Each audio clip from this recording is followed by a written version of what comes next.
ঘোরামুখী তোরে কইতাছি শোন, তুই যে আখিরে কস কাইল্লানি কাইল্লানি কাইল্লানি, কমেন্টে যে লিখস কাইল্লানি কাইল্লানি, তোর শরম লাগে না? তুই কেমন শুরু এরম দেখতে? তুই তো কাইল্লানি, তো মানুষ ওর মুখে মায়া আছে, ওরে দেখলে মানে বোঝা যায় যে ও মায়াবতী, ওর কালো হলে ওর সুন্দর লাগে। আর তোরে, তুই তো 12টা প্রোডাক্টের করস, তারপরে তো তোরে দেখতে ঘোরামুখীর মতন দেখা যায়। তুই আগে নিজেরে ঠিক কর, তুই নিজেরে ঠিক করে আরেকজনের কাইল্লানি কইস। কোমর ভাঙ্গা হাটস তো লুলাগো মতন, কোমর একদিকে জায়গা ভাঙ্গা, তোরে তো কোমর ভাঙ্গি ডাকে না কেউ। তোর কোমর, তোর নাম আজকে থেকে কোমর ভাঙ্গি দিলাম, ঘোরামুখী প্লাস কোমর ভাঙ্গি। তুই আবার আরেকজনের কইস কাইল্লানি কাইল্লানি কাইল্লানি, ওরে আমার সুন্দরী সুন্দরী। তোর সৌন্দর্য ধুইয়া তুই তোর মানে তোর ওই লুচ্চা বাবারে খাওয়াইস, ঠিক আছে?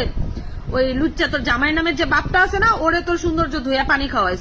কারণ তুই তো ওই লেভেল ছাড়া আর কারো লেভেলে যাইতে পারবি না। ফালতু মহিলা, একটা মেয়ে হয়ে তুই আর একটা মেয়ের কইস কাইল্লানি। তুই নিজের চেহারা দেখবি আর নিজের গায়ের রং দেখবি, যে আমি কিরিম টিরিম না মাখলে আমার কুত্তায়ও ব্লা ব্লা করতো না, তোরে কুত্তা ব্লা ব্লা করবে না, ঠিক আছে? তাই একটা মানুষকে সম্মান দিয়ে কথা বলবি, তুই নিজেও সম্মান পাবি। তুই যেমন তোর তেমন করে কথা বলবি। আর ওই যে কমেন্টটা এসে যে কুত্তাগুলো ঘেউ ঘেউ ঘেউ ঘেউ করো না, তোমাদের ওই ঘেউ ঘেউ নিতে আমার কিচ্ছু যায় আসে না, নাথিং। আমি কিছু মনেই করি না, কারণ তোমাদের ঘেউ ঘেউ কমেন্ট পর্যন্ত তোমরা আমার সামনে আসতে পারবা না। তাই ওর কথায় বা ওর ইশারায় তোমরা আমার